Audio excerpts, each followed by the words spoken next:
Welcome to Disrespectfully Agree with Oatman and LJ. I am LJ. Across from me is Mr. Oatman. I am Michael Lamar Oatman. Nice to meet you, party people.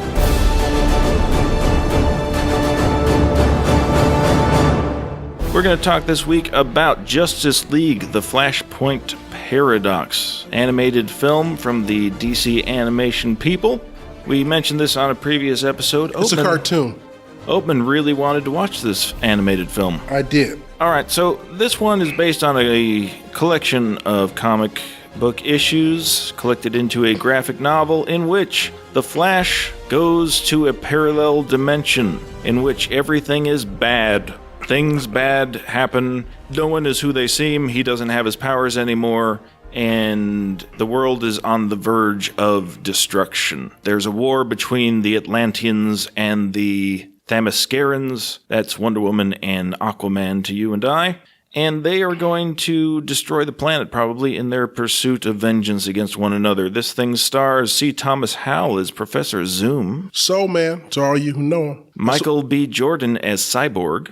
Kevin Conroy as Batman, Dana Delaney as Lois Lane, reprising her role, Carrie Elwes as Aquaman, Nathan Fillion as Green Lantern / Hal Jordan. Don Knotts is also in it. Nope, there are no talking fish in this one. He only talks to fish. And Ron Perlman as Deathstroke. We'll start off with some mostly spoiler-free conversation, then we'll jump into spoilers. We'll let you know when that happens.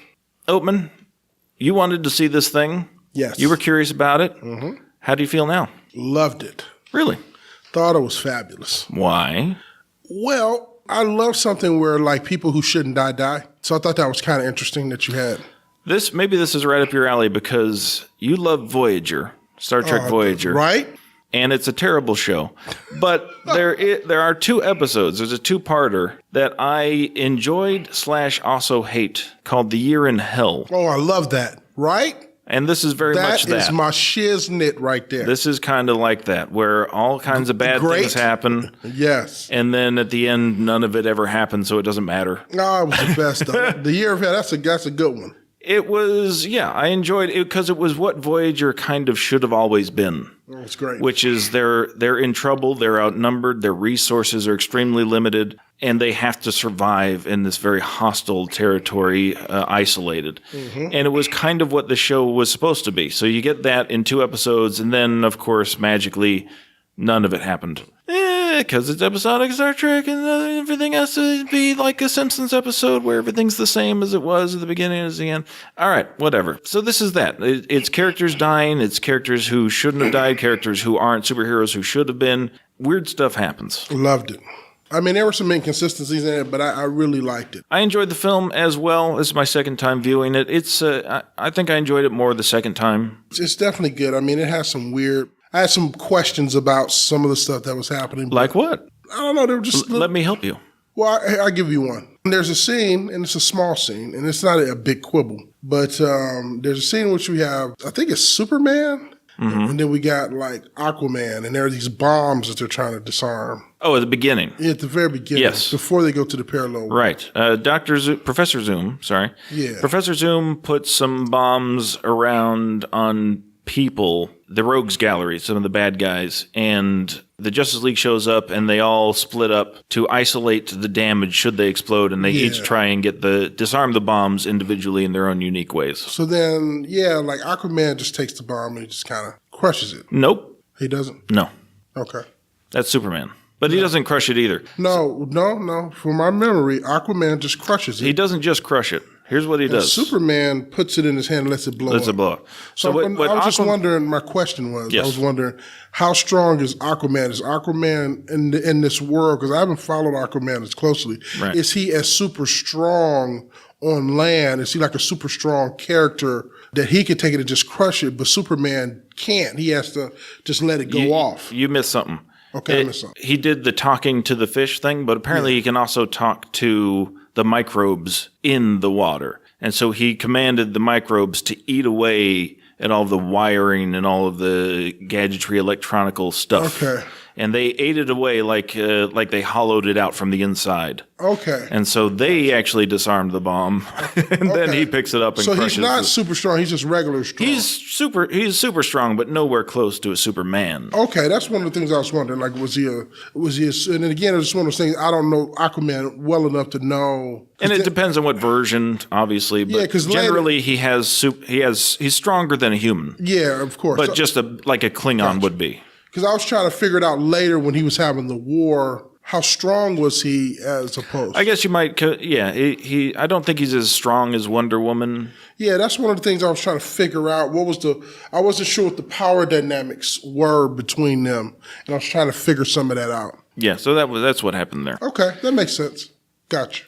I've got a nerd complaint. Okay. Grifter is in this film. Okay. Grifter is the guy who has like the red bandana over his face. Oh, okay. Gotcha. And the guns. He is not a DC character.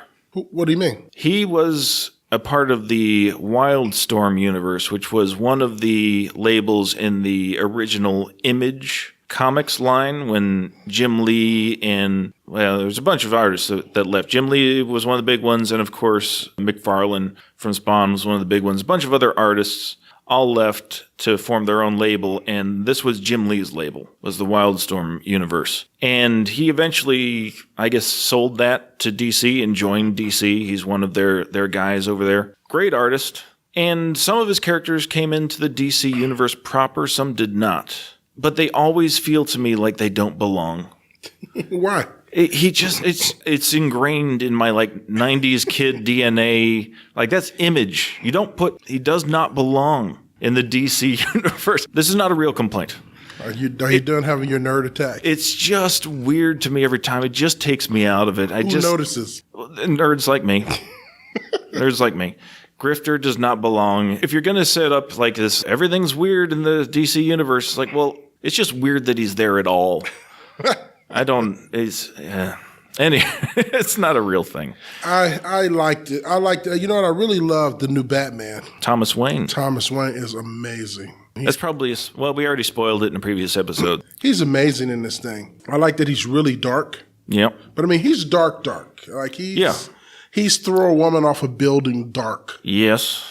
I just thought that was great. There was a great moment where we see the alternative. All right, well, I don't want to get into spoilers yet. Just get into the spoilers. All right, we're doing the spoilers. Warning. We're jumping into it right away. I guess we might as well. We have to. There's the scene where we see the alternate story we've always heard, the origin story of Batman. It's told over and over again. We always see it. And this time, it's Thomas Wayne, and he's just punching the killer to death. To death. Literally, he's beating him to death with his fists. His fists are just covered in this man's blood. Jeez. All right. So, wow, okay. That's where we're going. So that's what we're doing, I guess. Yep. Wow. And then Mom is sitting there. She goes nuts. She gets infected with Joker serum. Yeah, and then when she's laying there with her son. Yeah. The real Batman who's dead, and she wipes that blood on her mouth, and it turns into the Joker's mouth. I mean, that's just amazing stuff. Love that. Yeah, it was nuts. I don't know. Maybe there's not much to say about this. I mean, it's weird. Well, it's not only weird, but I think it's a great example of, you know, when you go to an alternate universe, you have sort of the ability to kind of cut everything loose. And this one was just this film was just so brutal. Mm-hmm. So unrelenting. There's so much going on. I just loved it. I thought it was really good.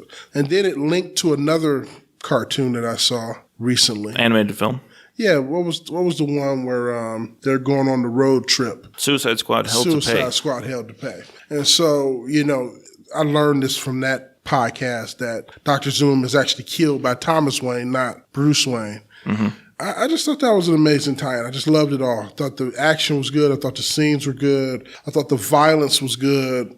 I thought it felt like an adult story, which I really liked. And I liked the fact that I didn't know who was going to live or die, that the stakes were high. Because in this world, anybody can be killed. You know what was interesting is the stakes are high, and it's hard to be invested because we know ultimately none of this is going to amount to anything. I mean, these things are not going to stick. But there was the scene where the Flash tries to get his powers back, and they're doing the Frankenstein thing with the lightning and the doodads and so forth. And the first time they do it, it goes wrong. Like, he gets lit on, he has third-degree burns all over his body, he's nearly dead, and he says, all right, we're going to have to try that again. Like, what? What? You out of your mind? We're doing this again? This is crazy. And I've fallen in love with Dr. Zoom. He's an interesting guy. He's interesting. He's a rapscallion, he is. Yeah. It'll kill you, too. Well, I guess it's worth it. It's worth it just to watch you go through this. He's that big of a dick. He's just loving everybody. You saved your mom, and this is what happens? Yeah, no, it was you. It wasn't me. It wasn't the evil guy. It was like, you. And I'm the bad guy? Yeah, that's not a great line. I'm enjoying the hell out of it. You got to admit that's a great line. It was a great line.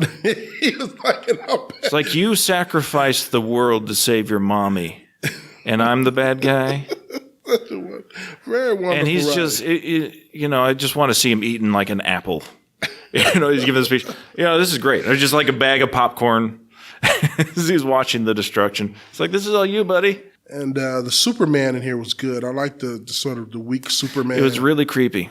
It was creepy. I just thought it was great. I thought it was well done and very delicately drawn. Mm-hmm. And I don't mean that from the artwork. I'm talking about the drama. It was just sort of elegantly drawn. I thought it was just really solid. And the thing about Superman in this is that he's also incredibly dangerous. Like, they created this monster. The government created this monster. He's the unreliable narrator. And he murders people, not necessarily even on purpose. Like, he does, like, somewhat on purpose, but he's like got no concept necessarily of what his powers are or what even murder might be. Yep. The repercussions of his actions and so forth. Like, if this universe were to live on, Superman's going to be a problem. He's going to be a problem for real. That's my only quibble with the film, is I would have liked to have seen them leave this universe open. Yeah. Not in the world or whatever, but just leave this universe open. That dimension. Yeah, that dimension open, let him come back, and then let that dimension exist in its own time. And at some point, who wouldn't want to see Batman meet Batman, his father, right? I mean, that's just, that right there is a movie in and of itself. Yeah, I have mixed feelings about that idea. It's like, it'd be great, but also, like, is it stronger if they never really meet? No. Let me help you out. No, it's not. It's stronger if they meet and get to punch each other in the face. Well, if they're against each other, if they fight each other, yes. If they're at odds, of course they would fight each other. Then I'd be okay with it. Of course. I mean, they wouldn't meet and be buddies. They would, or how about the idea? Like, if Bruce Wayne has to stop his dad. Absolutely. Thomas Wayne I'd be fine with that. Thomas Wayne comes to town and wants to clean up Gotham, and people are mistaking him for Batman, and Batman now has to go stop his father, who's trying to clean up Gotham, in the wrong way because he's like killing people and things. Yeah. And then they have to go to a confrontation. But it would be even greater is if it works. Like, he kills the Joker. That's interesting. Yeah, he kills Two-Face. He kills all these guys. Like, he just murders the guys. He just kills them. Like, he does what Batman should have done. Yeah, just come and shoot people. And quite frankly, Gotham's better off. I love it. Now that's drama. Yeah, I love it. I love it. He comes in and just starts shooting people in the face. Boom. Yeah, I mean, Gotham is better without the Joker. He doesn't try to wrestle with Dr. Zoom. He shoots him in the head. Yeah. Pow, you're dead. Yeah. So, yeah, that was my only thing. I wish they would have left the universe open. I think you're right. The only thing that weakens the film is that it's none of this really happened. Yeah. Let it happen. Like, a major character dies, and the thrill is gone instantly. You're like, oh, well, that doesn't matter. They're fine. Exactly. I mean, it'll be back. The Luthor character or whatever. Yeah, when Luthor dies, you're like, oh, shit. Oh, well, yeah, but it doesn't matter. Yeah. I mean, it's fine. But I would love this to be like just an alternate universe that lives. And I thought, man, it was just the Thomas Wayne character was so cool. He's got like the stubble. Mm-hmm. I like that he's a little fatter. He's kind of like a wider. And he's such a broken man. I mean, he's like, I got rid of the practice. I have a casino now. Like, that's where my money comes from. Exactly. Casino. Like, it's just expediency. Like, I just need the cash. I loved it. Yeah, it's fun. It's a fun flick. I'm not exactly sure what happened really with Wonder Woman and Aquaman. That is weird. I didn't get that one as much. Like, it seemed like they were going to be married. They were having sex, so yeah. Yeah, that's what it seemed like. This is like a political marriage. And then he cuts the head off of the wife. But then he was already married? Yeah, but then Wonder Woman killed her. But that was later. Like they have a scene where they make love, and his wife, I didn't know was his wife until later. She's there, like, watching or is aware of it. Like, she knows what's going on. It's not like it's a secret. I don't understand what was going on. I don't know. I didn't get that. I think that was a little too complicated for me. I could have simplified that story. Yeah. A little bit. I didn't know if that was politics, if it was him cheating on her, and if she knew or was approving for political reasons, but then changed her mind, or was jealous all the time and shouldn't have known. Whatever. But for the most part, yeah, it's intriguing. Very intriguing. A fun little alternative reality.